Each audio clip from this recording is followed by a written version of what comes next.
Okay, Daniel. All right. Back. Good, Seth. So here we go. Okay. Geology, geology, geology. This is Daniel Minizini, your inquisitive geologist, and this is Mini Geology Show.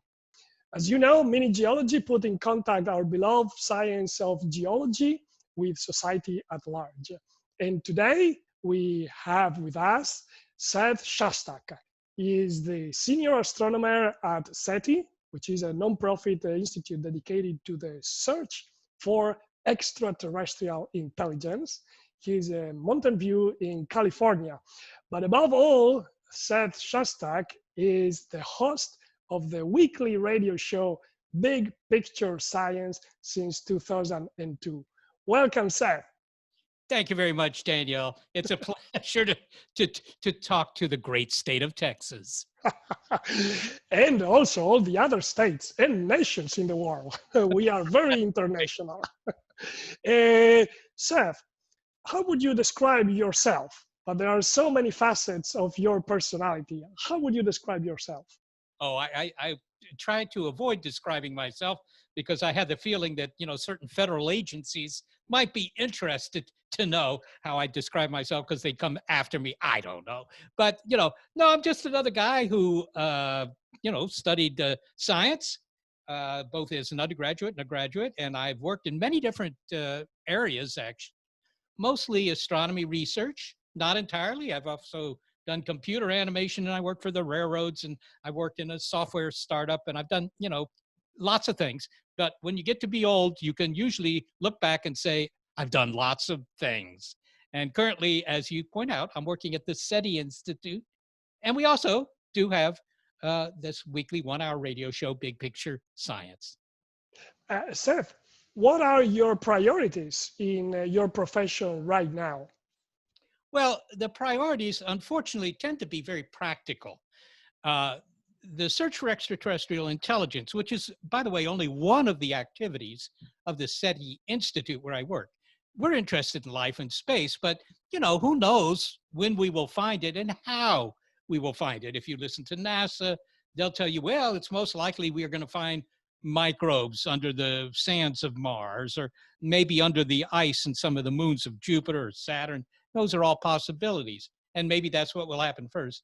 But there's also SETI, Search for Extraterrestrial Intelligence, where we're trying to pick up radio signals from intelligent beings elsewhere. But that's not funded by the government. There's no effort by the government to do that. So a lot of the actual work in SETI these days is simply finding the money. And that's not very interesting for listeners. So I won't say anything more about that, but that is the problem. I see. So, and how important is for you the show, the Big Picture Science? Are you 100% committed to this show, or you do many other things as you are explaining right now? Yeah, no, I do many other things. The show consumes about, it's something I do as well as my regular job, and my regular job involves lots of different things. Obviously, SETI, the science, thinking about the science, but also I do a lot of writing and speaking and books and stuff like that. So Outreach. yeah, I do a lot of outreach. I do, and I always have actually. I'm thinking back, I did outreach when I was a school kid. When did you start doing outreach in school? Well, I was on television when I was 7 years old, so maybe beginning there. But it was probably earlier than that. How comes? Because you live in California? No, I didn't live in California then. No, I think it's because I was what we say in America. I was a ham. And I don't mean a radio operator, which I am, by the way. I'm also a radio operator. It's called a ham. But no, I like to talk to people. They don't necessarily like to listen, but I do like to talk to them. And we will talk about that. And so you are a host of this Big Picture Science show since 2002. So for how long are you planning to continue to host the Big Picture Science show? Well, as long as I'm still coherent. Now, you might say, Daniel, that point is already passed, and I'm not coherent now. But yeah, no, my co-host, Molly Bentley, is a very good judge of whether I'm coherent or not. And if I'm not, then she gives subtle suggestions that, maybe you should stop. But at the moment, I am the host, the co-host, whatever you want to call it. I am on every show. So there you go. Very important because that means that you have a long-term view of this show, correct? Yes, yes, Yes. we do. And that long-term view is it's more than just another science show, because after all, there are a lot of science shows, particularly podcasting. Podcasting has changed the nature of radio quite a bit. As anybody who ever listened to radio or now listens to podcasts know, it used to be the only way you could have a show was to have a transmitter and a big antenna and, broadcast, and you probably would reach only people within, 30, 50, 100 miles. But with podcasts, you can reach everybody in the world in theory, anyhow. So that has changed things. And a lot of science podcasts are out there. We try and be different. Every one of them, I'm sure, tries to be different. But you are both radio show and podcast.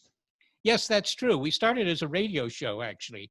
And we were on a, a small number of stations that were not very important stations, I have to tell you.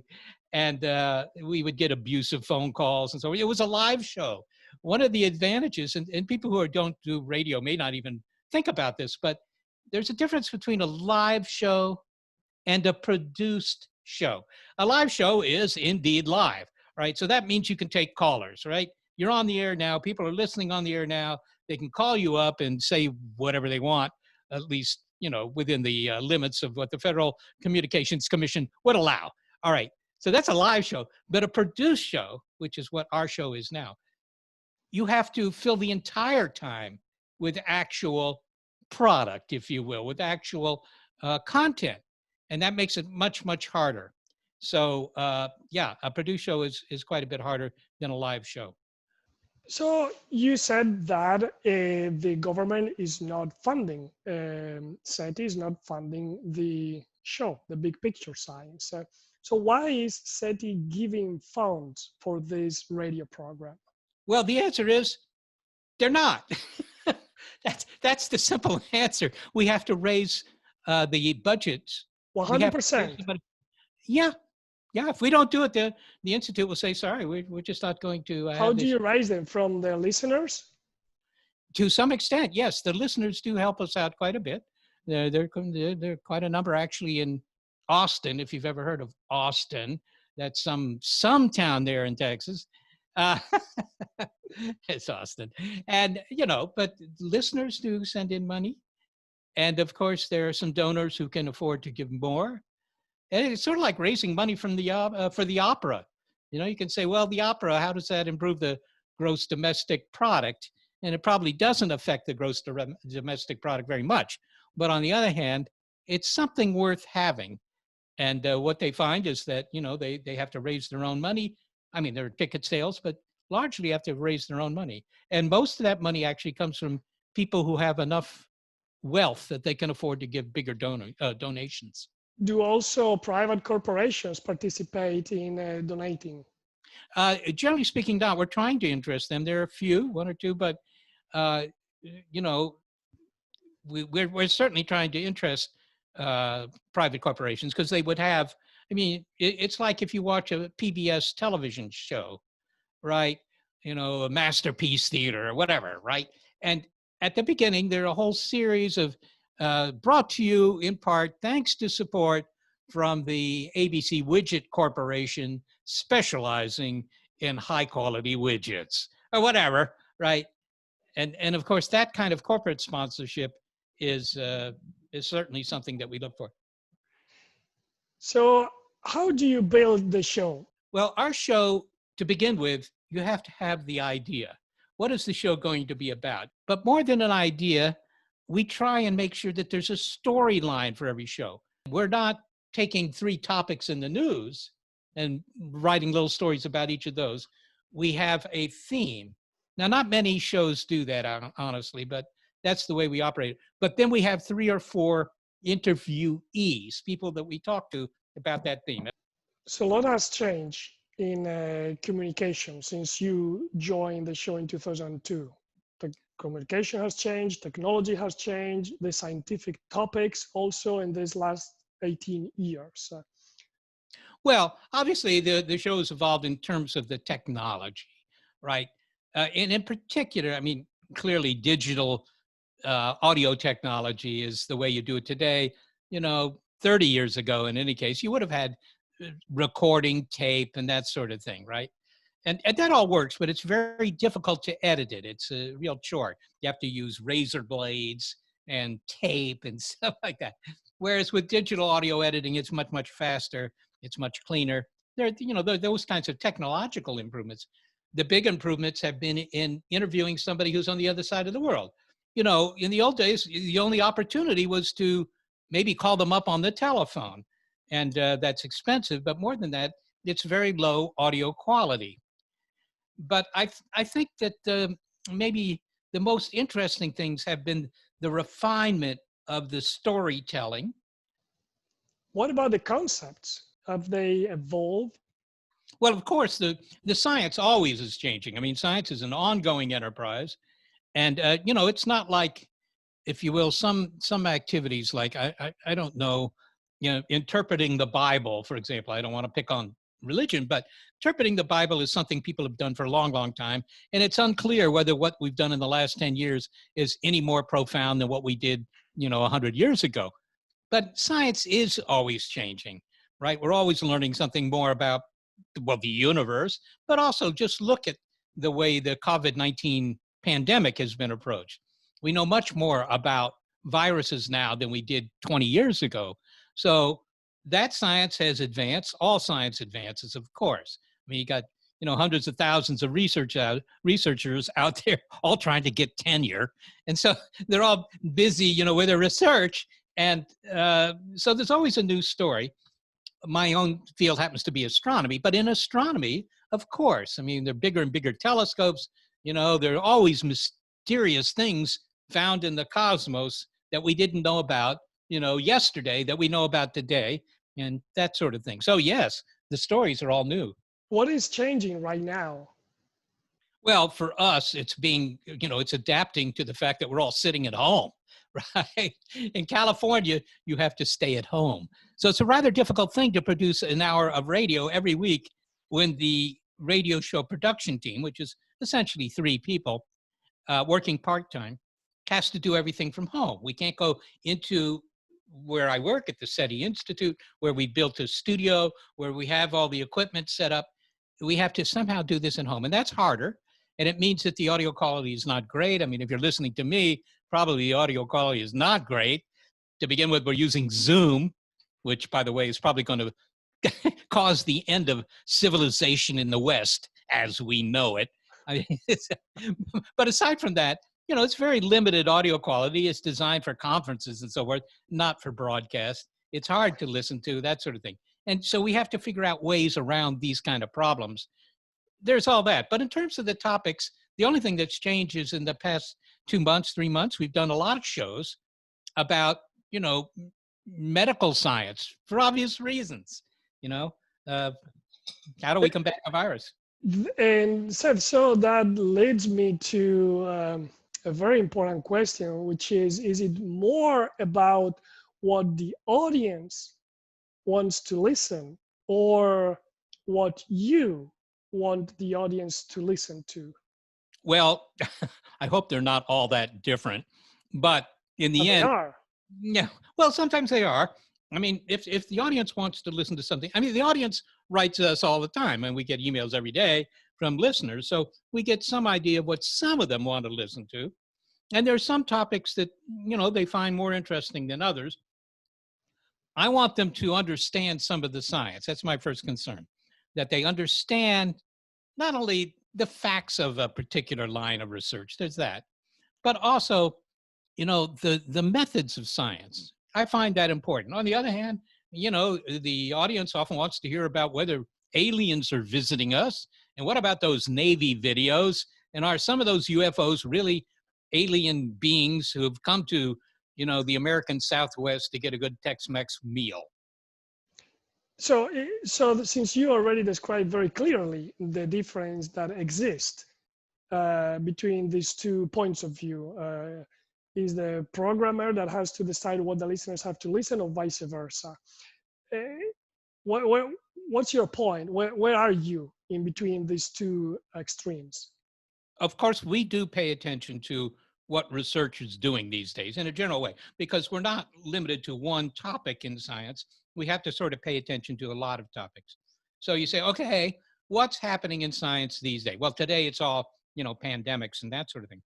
But it might be something like, oh, here's something interesting. They just found another fossil, that tells us something about the history of Homo sapiens. That's a pretty obvious thing. Okay. Or again, in astronomy, there are fast radio bursts. Nobody knew about these things 12 years ago, right? And suddenly here they are, one of the hottest topics in astronomy. What the heck is a fast radio burst? Why should I care? How does it influence my gusto grabbing lifestyle, right? There's that. There's just endless. Seth, how would you describe your audience? Who is listening to your program? Well, we don't really know. Remember that we're both a podcast and a broadcast. All we know about the podcast is how many people download the show. So we have sort of a number, and we also get some information about where they are, right? What fraction of them are in the United States? What fraction of them are in other, usually English-speaking countries like Canada and the United Kingdom and Australia? That's all we know. But the broadcast audience, of course, we don't know who they are. All we know is something about the people who write us. And if they're complimentary, they're usually college-educated people. And if they're yelling at us, they're usually college-educated people. It's... But sometimes they'll tell us, they say, look, I'm a petroleum engineer working here in Houston, and I just thought your last show was really an affront to my sensibilities. Don't ever do it again. That kind of thing. And we listen to them and we try and figure out, okay, are they just mad or do they have a legitimate point of view? Generally, feedback is positive or negative. Usually feedback is positive. That's fine, but it doesn't help you very much. It's like if you give a talk and you wonder, gee, was that a good talk or was that not a good talk? And if you go on the basis of what people say to you, you think, oh, that was really a great talk, because everybody has said to you, oh, really enjoyed your talk. But that's because the people who did not enjoy your talk are not going to come up to you and say, your talk really sucked. That was terrible, right? They're not going to do that. They're too polite to do that. So you get feedback that's very biased. And in the case of the radio show, I'm sure it's biased too. Most of the feedback we get is positive, actually. Love the show. And I'm glad that they love the show. But, it's the people who say, in your last show, you said this, and either that's not true, or it was naive, or it was biased. That in some ways is more useful, yes. Believe it or not. And by the way, not always pleasant though. No, but useful. What are the topics that they generate this sort of feedbacks? Well, we try to be edgy in the show. This is a fight I have with the producer all the time and my co-host, Molly, because she doesn't like to say anything that might offend anyone. But I respond to this by saying, Molly, if we're not offending anybody, then the show isn't very interesting, right? And so if you get feedback when somebody says, your show was so terrible, I want my 1 hour back. You owe me an hour. All right, whatever. What am I going to say? That's the kind of feedback that shows that at least the topic was interesting because it was, controversial. If it's not controversial, then maybe what you have is an infomercial, right? You're just giving this information and, that's okay. But that will not widen your audience. You won't reach a lot of people. And in particular, you won't reach the kind of people you probably ought to reach, which are not the people who already know some science, but people who don't know any science. Exactly. So what is your goal, to reach as much people, as many people as possible, or to reach the elites and then allow them to cascade your message? Well, that's a difficult question because it's sort of like asking somebody who's just opened a restaurant. So what's your goal here? To make as much money as possible? Well, in some sense, that is a goal, right? Because if you don't do that, you can't expand the restaurant. You can't offer, special, I don't know, special plates that they wouldn't get otherwise, that kind of thing. So, of course, the more listeners, the better. And also, given that we have to raise the money for the show itself, the more listeners there are, the easier it is for us to raise the money. That's a fact. And if you don't care about the number of listeners, then maybe you don't even care very much about the show. So that is something. But that's not the goal of the show. The goal isn't to say, wow, we're going to get this number of listeners and then we can die happy, right? The idea is to be successful in interesting people in science. That's something that I personally have always been interested in doing. I had a science teacher, when I was in the 7th grade, so I guess I was 13 years old. And it wasn't that he was bad, but he was so boring. And I kept thinking, I remember sitting in the classroom thinking, I could be more interesting than this guy. Why is he not interesting? And so I think that this is just, the result of that. Seth, just for the sake of curiosity, how many people listen to the show, the weekly show? Well, we don't know exactly. All we know are the downloads. The downloads are 40, 50,000 downloads per week. But, the show's also on about 145 stations or something like that. And we don't know how many people listen to broadcasts. That's a very difficult number to come back to. But we did have a survey done once by somebody else who was interested. And it turned out that there were like 2 to 2.5 times as many people listening to the broadcast as were doing the podcast. So if that's the case, then, there are like 150 or 200,000 listeners per week. That's a lot. Well, that's a lot. Yeah. I mean, it sounds like a lot, but maybe they're all robots in Thailand. Yeah. Who knows? You're right. But you can maybe have the finger on the pulse if you read the feedback, if you understand that there's a correlation between the amount of feedback, the real feedback, and the amount of listeners. Well, that's true.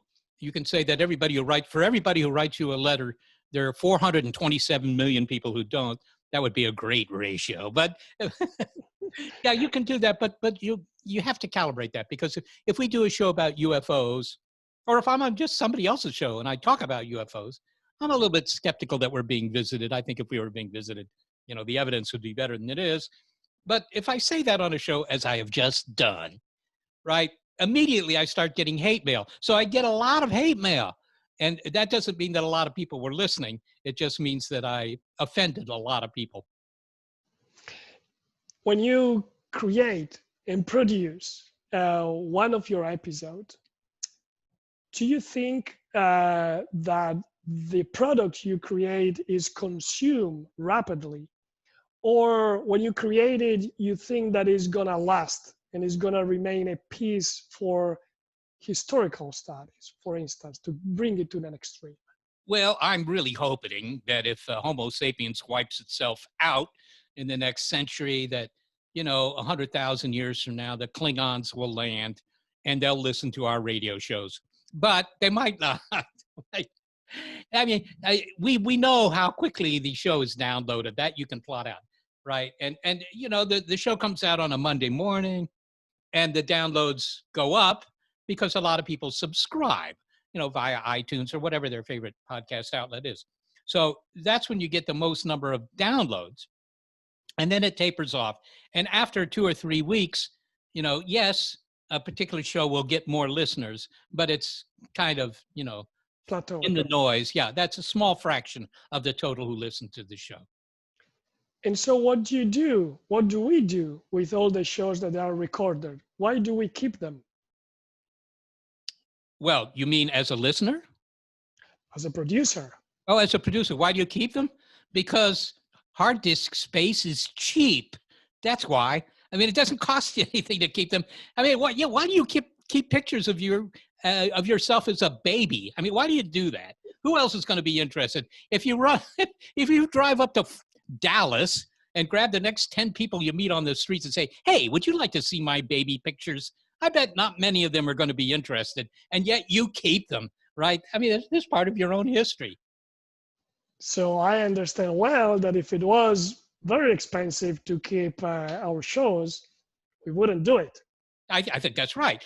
And all you have to do is look at the history of radio, right? In the 1920s, I mean, there was broadcast radio in the United States beginning in I think it was 1920 or 22, when KDKA, which was, by the way, not a Pacifica station, KDKA in Pittsburgh began broadcasting, commercial radio.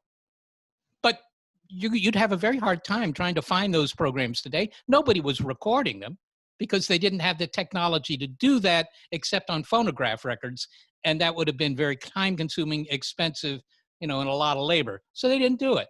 But today, when you make the show, you just hit record on your computer and it makes a file, and anybody can listen to it. And maybe you can convince your relatives to listen to it. Seth, do you study at all the chronological order of the guests in the show, or your horizon is just 1 or 2 weeks down the road? Or is there any sense that you give to the following up of the shows, or is it just contingency? It is largely contingency. I mean, in science, there's some things that you can kind of predict, right?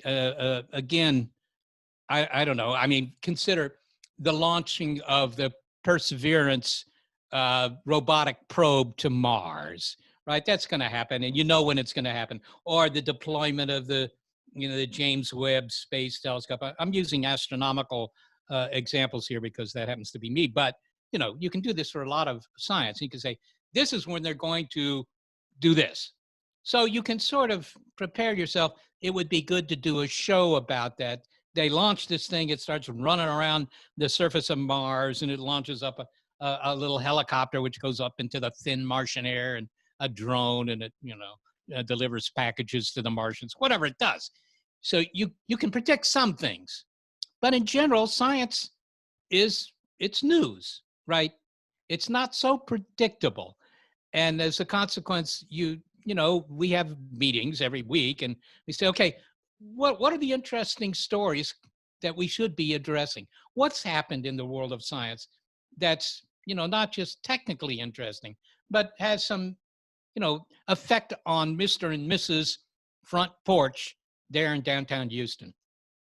So you are the one that proposed the topic. Well, the whole team does. Yeah, it's a joint effort. Yeah. We have an executive producer who's also my co-host, Molly Bentley, and she does a lot of the work for, deciding what shows to do. But she listens to us, and when I say us, I mean the other people involved. Do you choose first the topic, or first you think about who are the guests that are available? Well, often Molly will book guests before we've decided the topic because she thinks that guest might be interesting. That sometimes works out. I mean, if there's somebody, you're reading about because, how about a guest we had on this week's show actually is Paul Offit, and he's in the news a lot. If you tune in, CNN or whatever, you will see this guy. He's a physician in Philadelphia, and he knows about infectious diseases and vaccines in particular. And obviously, everybody's trying to talk to this guy because, he's very conversant with the anti-vax movement. So you have people who, are against any vaccine. And in the United States, for example, recent polls, when I say recent, like a week or two old, showed that if a vaccine against COVID-19 came out tomorrow and it was effective and it was safe, only half the American public would take it, which is stunningly shocking, right? That's really shocking. And so, when you sit around in the room with the other people involved in the show, you say, that's really a story. I mean, there's really something going on there, and we ought to do a show about it. So that's how it's done. And these people that they are on high demand, exactly when you want to do the show, do they answer? Right. Do they answer to your invite? Well, not always, but I would say that our success rate with guests is at least 80%. I think so. Maybe that's because the invitation comes from a sort of an academic organization, the SETI Institute. People have heard of that. The people involved, and they have all the credentials and all that. Yes. And or it may be that it's just the opposite, and they don't know who we are, and they figure we're more important than we are. Maybe that's it. I don't know. Uh, and when you have your guests or guests, because you said that sometimes you have three, most of the times you have three per show. What do you want to know from your guests? Well, again, we have a topic, and it might be, well, let's just take that one. People who are afraid of vaccines, right? Okay. So you say, all right, well, what's the story there? What's the story? How would you like to get into that? And you could just have three people talking about why the public's afraid of vaccines, but that would just be three stories. I mean, if you could take the show and chop it in the middle and flip the two halves, and it would still be the same, essentially, then you don't have very much structure in the show. So, I think it's good to have structure where you maybe the first third of the show, you talk about, well, who are these people, that don't want vaccines, right? Why are they saying that? Well, it's dangerous, or they don't want to vaccinate their kids or whatever. And they've heard on the internet that it's dangerous, whatever. So that's part one. Part two is somebody who comes back and say, well, actually, that's not true. And this is why we know it's not true. And whether you believe it or not, it's not true. And it has benefits. Okay. Then so then the third part of the story is, well, what do you do about this? Is there anything you can do? Or is it like saying, I mean, is there a Santa Claus? Is there not a Santa Claus? Is there anything you can do about the fact that, some people don't believe in Santa Claus, whatever. So the third part might be, how you solve the problem that the first 2/3 of the show have set up. That's a story arc. And do your guests ever know the questions in advance? Generally, no. Maybe 2% of them will ask for the questions, and we try not to do that. I have to say that in radio, it's kind of a mixed bag because, I'm on radio sometimes, talking about life in space. And some of the programs will ask you to send questions for the host. In other words, you'll be answering the very questions you sent in. And that's okay. I mean, I don't mind doing that. But that's just a matter of saving time for the people who are making this show, right? The host has to ask questions in a kind of a technical field that aren't stupid, but are still important, and that the guest will be able to answer. That's okay. But in general, we almost never send questions. There could be exceptions, let's say. If they insist, we will send them some questions and then ask them other ones. Yeah, very good. And so if that is true, how much sharing happens before the microphone is on? Very little. We just, we set up the technical requirements, what date, what time, and what technology. Today, that technology might be, Zoom or Skype or a simul-cord or whatever. But when we're able to go to our studio, then we have other technology that we use. So, that's about it. We'll talk to you for 20 minutes on this date at this time, and we hope you'll be interesting. Do guests often turn out to be disappointing or even more fascinating than you'd expected? Both. Sometimes we're pleasantly surprised. God, she was really good. That's lovely when it happens. And it does happen quite often, actually, because, often we're dealing with academics. Academics are not always interesting to listen to. Ask any freshman, right? So that's a problem. On the other hand, sometimes they're not as interesting as we thought. In particular, very often journalists, people who write for the newspapers, major newspapers, right? And they've written this terrific article about something. And then you interview them about it, and they're a cure for insomnia, right? They put you to sleep right away. So you get surprises in both directions. But keep in mind, the show is edited. So with editing, you can even make pretty dull speakers tolerable. Yeah, in the future. I hope you're going to do that for me, by the way, Danielle. No, I don't think so. But maybe in the future, you can even change the pitch of the voice. Who knows? Or maybe you can do it already now. Oh, you've been able to do that at least 30 years. And when do you know that an interview is not going very well? Like you perceive it while you are interviewing somebody. Yeah, and that sometimes happens, that sometimes you get the interviewee from hell. And you can tell because you look at their driver's license and the address is hell. Uh, Well, you can tell. I mean, if you can't tell, then it's not the interview from hell. That's all. But sometimes they start fighting you, or they just, you ask them a question and they'll say, "Yeah, well, I mean, no, I'm right." And then all of that's okay because you can take that all out as long as eventually they say something. But very often, they'll say something that's extremely technical that would be perfect for a colloquium for their university department, but it is totally unintelligible to the man on the street. So, Seth, why do we have a problem with our bright minds in academia? Why they cannot communicate properly? Why most of them, as you are saying now, they don't communicate properly? Well, I mean, it's sort of like saying, yeah, why is it that these are obviously very bright people? Why is it that so many of them are bad dancers?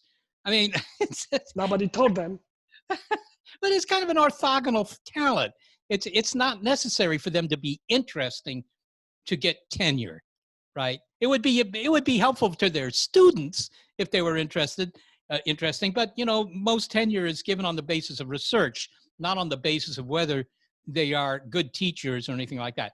I am the first to say that this is not a good situation, but it's certainly true. I deal a lot with my colleagues in science when it comes to writing, because I do a lot of writing and I also do edit. I have to read what they write sometimes, and very often it's pretty bad. But they're not trained as writers. That's not what they're trained to do. And so maybe it's just not fair to blame them for that any more than it is to blame them for not being able to speak Hungarian very well. So should the system change? If we think that communication is important, not only teaching to the students, not only researching a specific branch of science, but also communicating it to society at large. Well, I Should think it that's, change? yeah. I mean, sure, Danielle, that sounds like a good idea. And people have thought of it. We'll teach them how to be good communicators. But they're not going to sign up for it if it doesn't increase their chances of tenure.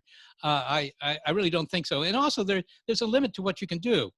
Right? People could give me dance lessons from now till the cows come home, and I will never be a good dancer. I don't have the capability. I don't have the talents. And I think that may be somewhat the case here. You can say, we want you to be a better communicator, and they'll look like you as if you just landed from Mars. So tell me again, would you like the system to change? I mean, this system, so the way in which you get tenure, so that the new professor is somebody that is good at communication, or you think is not worth it because it's better to be a better researcher and teacher? Well, to some extent, this comes down to the money. By being a better researcher, you probably get more of your grant proposals funded. And as a consequence, that brings in more money to the university. Keep in mind that in the United States, most institutes of higher learning are private organizations. So the money counts. Uh, so if it were up to me, there are many things that need to be fixed, I think, but this is certainly one of them. I think that being a good teacher should count at least as much as the research, and maybe more, because if you're talking about a university, their first job, they are a private organization. So maybe you could say their first job is to ensure their own survival by raising enough money. But really, their first socially important job is to teach and inspire students. And that means that they need good teachers. And so, yeah, I hear you, but it's a very difficult thing to change. I mean, this is an argument that's been made for a very long time. And who are the people, for based on your knowledge, according to you, who are the people that they oppose? Well, I don't know. I mean, I think it's only just that the organization, right, if you will, the business aspects of Harvard University or Stanford or any of these places. If without the money, they can't do anything. So they have to have the money. I mean, I don't fault them for that. And the money tends to come in for the research. Being a good teacher doesn't necessarily bring in much money. It does bring in many students, and there are always exceptions that show what you could do.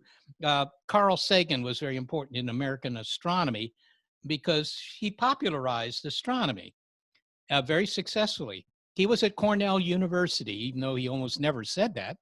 And as a result, Cornell University has gotten many, many more students to apply to Cornell. So that's good for Cornell. So that's the exception. It kind of proves the rule here that if you, if you have people who are good at presenting the science, who are good at outreach and so forth, that actually has benefits that you might not think of. How do you do, Seth, when you have a 1 hour long program to continuously catch the attention of your audience? Well, we try and make it interesting fundamentally, right? And there's Seth's 7-minute rule, which I think is actually an NPR rule. But anyhow, any interview that's longer than 7 minutes better be really exceptional. Otherwise, the audience, they just turn you off and they go and get a double latte at Starbucks or something. Or right? a double vodka. Yeah, a double vodka. Right, or just a sleeping pill. You take an Ambien, whatever. It's hard to keep people's interest. What we do is, of course, having various people we're talking to, a storyline, and also humor. I have to say, we always try and put as much humor. Well, we haven't recently, and this is a real problem because we're talking about the COVID-19 virus, and it's a little hard to put in too many jokes. But on the other hand, if I'm giving a talk, there's a lot of humor in it, and people will come up to me, and they will sometimes comment on the content, but more often they'll say, "No, you were pretty funny," that kind of thing. And how important is the script? How important is to follow the script? Well, that depends on whom you ask. If you ask Molly Bentley, my co-producer, she always likes to work from a script because, improvising is not her thing. Now, for me, I like working without a script personally. So, there's kind of a yin and yang there. But so what we do is, if you have no script at all, we've tried that. That doesn't work very well. But on the other hand, if everything is scripted, then it sounds like everything is scripted. And that's not so good. So what we try and do is certain parts of the show are scripted. The interviews are not scripted. I mean, you write out some questions, but obviously it's not scripted. You don't know what the person at the other end is going to say, right? It's like I was on Colbert a number of years ago.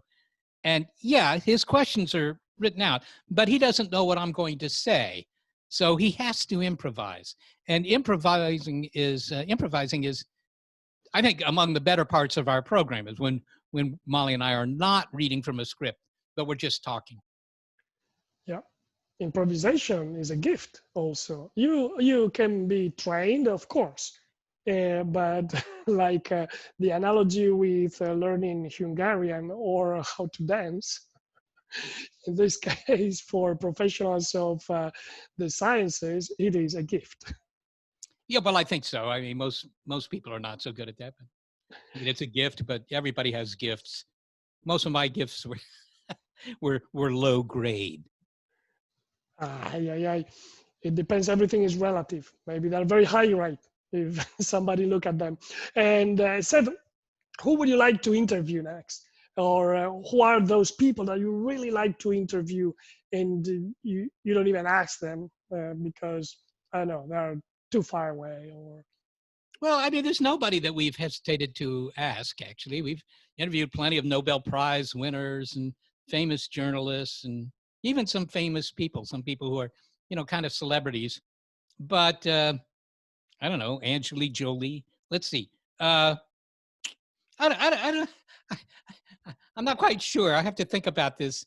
But my heroes tend to be the inventors of the 19th century because my opinion, those people, the Victorian engineers and so forth, the Victorian era, they weren't all British.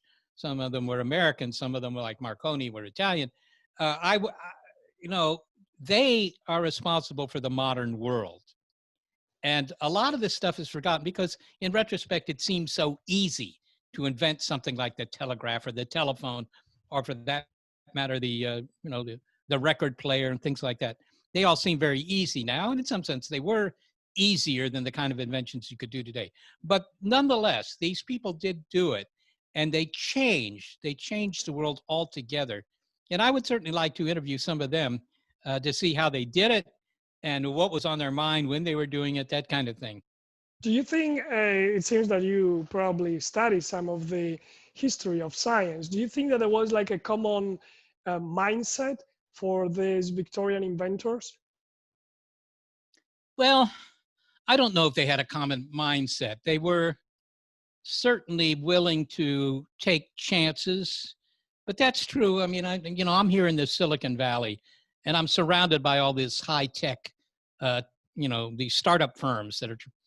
One of my brothers is, in fact, had 4 startups, right? So that's that's something we see a lot of in this part of California. And did they all have the same mindset? In a way, they all had an idea.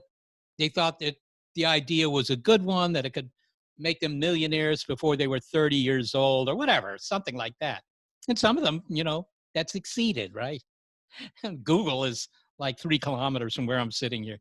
So, I think that these inventors also had a mindset that here was the opportunity, in the last half of the 19th century, where some ideas could be exploited to really change the world. Think what happened. I mean, this guy, Robert Stephenson up in Scotland, invents a successful railway locomotive. And, the whole world changes. The whole world changes. The same with several of these other inventions. So, with the telegraph, suddenly, Australia became a place you could actually live. Well, sort of. Parts of the island. Island. They tell you it's a continent. Who is an interviewer that you really like, that inspires you? Well, I tend to listen to a lot of news these days for obvious reasons. And as a consequence, the people that come to mind tend to be the news interviewers. But let me just say in a general sense, when I was a kid, which was back, that was before Garibaldi or something. I mean, that was a long time ago, right? Together with a good mindset that you were talking about, you grew up with them.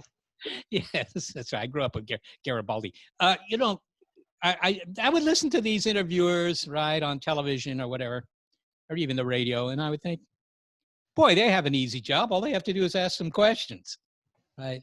But I have to say, having done it myself now for a while, it's a lot harder than it seems. It's easy to ask questions, but can you ask the right questions? Can you, take their 15 minutes of their time? Or in the end, I mean, they're the interview might be 7 minutes, right? Can you ask the questions that the audience would like to hear answered? Can you do that? And that's actually, I'm not so good at it myself, but it is something that's quite hard. I mean, I appreciate now how good they are. Well, what are the characteristics that you have to have in order to be the best? I understand you said that you need to ask the right question, but that's what it's all about, which means you need to understand, you need to know the material well enough that you know what the right questions are, right? I mean, if it's in science, you need to know enough about the topic so that well, what's going on here? Why is this interesting? Why is this important, right? Why are we talking about the Permian Basin or something? I mean, what is it that the listener wants to hear about that, right? Well, what it is and where is it? And there's a couple of obvious things, but really, you need to know enough about the subject to ask the right questions. And again, if there's controversy, that always helps, because then you can say, well, why is it that you think that the Permian Basin ought to be moved to Canada? or whatever. So Seth, what are the three questions that you would ask me? I won't answer though. Oh, I want to know, why is it that a country like Italy, which has a very high number of very smart people and, arguably the best food in the world, why is it not running the world like it did 2,000 years ago? Is a geopolitical question. I suppose it is. I I would know the person to send you to ask that question. Okay. Yeah. It's a- What about Mini Geology is a program that tries to talk with the geoscientist and touching on the edges of the discipline. So not talking about the content of each discipline, but rather those elements that are on the edges, like it could be the mindset of a geologist, the inclusion and diversity, those kind of things that they are never written by a very good author that has a lot of publications. So yeah. with these basic concepts that I just described um, fast, what would you like to know so that you can help us improve the mini geology? Oh, I'm certainly unqualified to be able to help much. I know very little about geology, which is to my great shame, I should say, because, I've always found it interesting, actually, and yet I never was able to take a geology course in school. And I don't know whom you should blame on that. Probably blame that but anyhow, The probably me. But professor. yeah, I'll blame it on the professors. It's always easy to blame the professors, and usually justified. But but here come the things about geology. You say geology to most people, and they say, "What is that? That's rocks or something?" Uh, but everybody who gets into an airplane and flies over the American West, they look down and they're seeing all this really nifty stuff down there. And I always kind of wonder, well, wait a minute, what is it? Is that volcanic, or was that some sort of uplift? And why are all those? There's all that, but there's also the question of the fact that our planet has plate tectonics, something we didn't even know 100 years ago, right? We have plate tectonics. And you might say, oh, well, plate tectonics, yeah, too bad for California, they get earthquakes. Well, that's true. But on the other hand, without plate tectonics, maybe we wouldn't have a high-tech society, because you wouldn't sort of shuffle up the crust, you wouldn't get access to all these metals and so forth that you need for your gusto-grabbing high-tech lifestyle, and in particular your cell phone or whatever. And those are all interesting things, and they all have to do with geology. And so the question is, if ET, call them the Klingons, if they're on a planet that doesn't have plate tectonics, maybe they're all walking around with clubs and they never get to high tech, or not. And why would they not have plate tectonics? And when are the plate tectonics going to stop on the Earth so that California doesn't have all these destructive earthquakes? I mean, these are all questions that appeal to me. But the most interesting thing for me is always when I look down at the Earth from the air, and I see stuff that I don't understand. I wish I did understand it. Why do the Rocky Mountains start suddenly? Whatever, all these sorts of things. Seth, you have now like 1 or 2 minutes of open mic where you can address the listeners or the viewers now that we are on Zoom, and talk to them. And you can tell them whatever you want. This is a community program, and so you are part of it. You are a guest, but also host. So the mic is yours.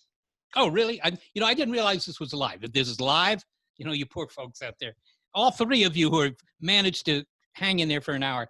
Let me just say something about, the SETI Institute, just for the heck of it.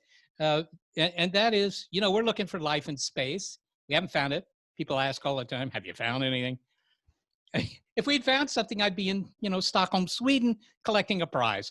So we haven't done that. But I think for essentially all the listeners, unless you're very sick or you're very careless in traffic, I think I can promise you that we will find some life within your lifetime.